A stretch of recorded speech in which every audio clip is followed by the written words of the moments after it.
morning, my friends. Welcome back to the channel, and welcome back to my beautiful rideshare revolutionaries. It's me, Gio.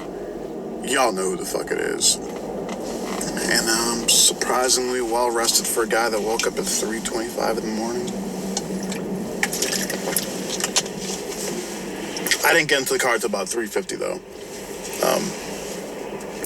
And thanks to the nifty trip duration and direction, I definitely got to pass up on two non-good rides this morning. My first ping was like 18 minutes northwest. Didn't seem like a good ride. And then my second ping was 29 minutes northwest. And that wouldn't be, knowledge of the market. From where I was, like, without traffic, like, that's up there. Like, if I didn't get an airport ride coming back from there, like, that one ride would have effectively ruined my morning. Because then I would have to eat miles from wherever that route was going to take me to the city at, like, 5:25 a.m., right? But then I got a 27-minute ride northeast, so I just dropped that person off. I kind of feel like that guy was up to no good. Kind of got that feeling. You ever just feel that? You ever just feel like someone's not in the right frame of mind, or they're some bad shit? All right, I got to address. Got to address. The failed journalist thinks he found a pair of balls, because now the same person that essentially uses Uber and Lyft, or uses other journalists and articles as a means of making income, which I do have one question about that, by the way, for the failed journalist. When you read someone else's articles on YouTube, do you give them a cut of the ad revenue? Because that's not your story. You're essentially making money off of the back of someone who actually spent time to research and write and publish an article. You're not really making money now. You're probably making, what, $200 a month? But, I would go ahead and say you're entitled to about 5% of that, since you're not really doing anything on your channel other than reading articles. And that goes for all of your garbage channels, by the way. I've seen them. That's some pitiful shit. Clearly your formula doesn't work, but you keep on doing it because you're a lazy sack of shit and you don't know how to do any real work. You're afraid of work.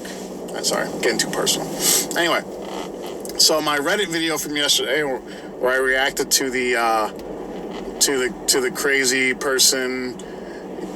Let me explain to you why that's not clickbait. And that's not sensationalism. It's definitely not outrage, because I was laughing my ass off the entire time. Clickbait or sensationalism, at least in my opinion, would be, let's say that girl flipped a chair over. She was having a bad day, or whatever. Just knocked the chair over. Then if I would have said, like, Burger King manager erupts at work, that's sensationalism. In the video, since I saw it on Reddit and I shared the link, I didn't try to take credit for it or anything like that. I was just having fun. I was reacting to it. I didn't monetize it, by the way. I put in the title, Psycho Voodoo Queen Burger King Manager Snaps at Work. Now, first in that video, assaulted 3 different people. No.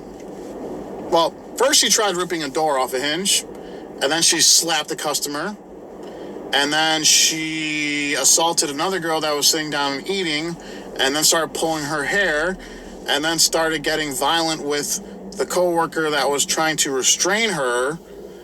I would go ahead and call that psychotic behavior. So that's not, okay, that was me accurately describing what I saw in the video.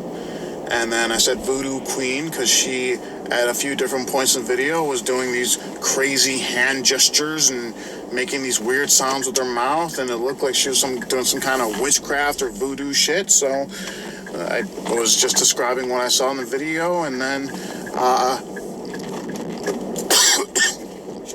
fuck my throat.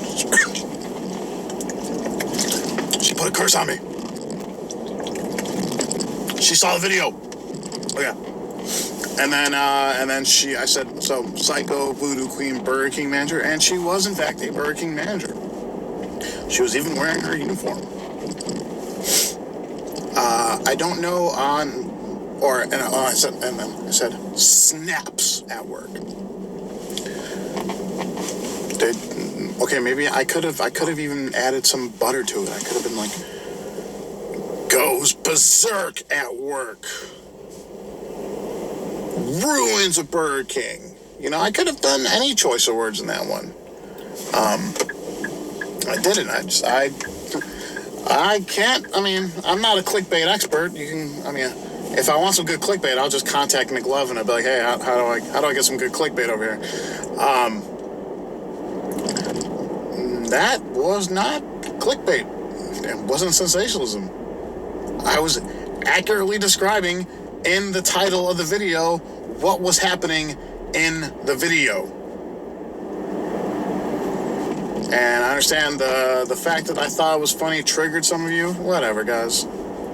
It's gonna be 2020, okay? We live in a real fun this experiment called reality. It's a fucking mess. You gotta learn to laugh at the nonsense, all right? Because if you don't laugh, you'll cry. And if you don't cry, you'll scream. All right? Enjoy yourself a little bit. Enjoy the madness. That wasn't a child getting abused. That wasn't an animal getting abused. And I read the article that was attached to the story. That person who was freaking out, nowhere in the article did it say that she was sent to a mental health facility to get evaluated. It just said she was charged with assault or attempted assault. So while some of you are thinking that I should be more delicate with people that are violent towards others or whatever, hey, you never know. She might have some mental health issues, or she took some bad shit. The guy that chewed off the homeless guy's face in Florida, should someone have given him hug therapy while he was chewing another man's face off? Would you guys just be like, come here, buddy. Let's hug this. Let's talk about what's going on here. Would you guys give this guy the Dr. Phil treatment while he's chewing another man's face off? I don't know, maybe. By reading the comments. Anyway. So, not clickbait, not sensationalism. I would say accurate description. And this is from the same person who's grilling me, even though he was called out in his comment section for a video he did yesterday, which he coincidentally did not research anything of, got it wrong, was called out. Probably he's going to play the victim because that's what he always does. He has one job doing YouTube, and that's reading articles, and he gets that wrong. So, but I want to say, this, it's completely pointless for me to even address this person because I'm getting twice the views he is right now. More than twice. I'm getting 6 or 7 times the subs per month than he is. Okay? I don't know what he does with his ad revenue other than purchasing My Little Pony. Sorry, I got a ping. I got an XL going to the airport. Woo! Anyway, I just want to wrap this up. I think it's funny that a person who's so dumb, they think a viral video is 50,000 views. And a person so shameless that they would monetize videos about a girl being raped and murdered in South Carolina is trying to throw shade at me for just having fun on YouTube, for not clickbaiting, for giving accurate descriptions of videos in a title. And like I said, it's a waste of my time because I know he's going to, whatever response he has to this, he's going to monetize because obviously he needs his ad revenue. Those My Little Pony DVD box sets they're not going to stack themselves, are they? he needs every little nickel of ad revenue. What he makes off of Patreon, he begs for Patreon money for, 70 videos a month. What he makes off of that hard work, I make in 2 hours. It's nice that some of us have priorities. Anyway, sorry, I would go more into detail on this. I just want to address why I just was having fun yesterday. I'm not going to monetize this video. I'm not going to put an ad on this shit, obviously. I think it's funny that the failed journalist found his balls. He thinks he, after I've smacked him down how many dozens of times on YouTube, he's like, oh, I got him now. I got him now. I got him, babe, I got him now. Yeah, hilarious. How's that Patreon doing, by the way? Whenever I need a good laugh, I go to that Patreon. I'm like, wow, $50 whole a month. Oh my God.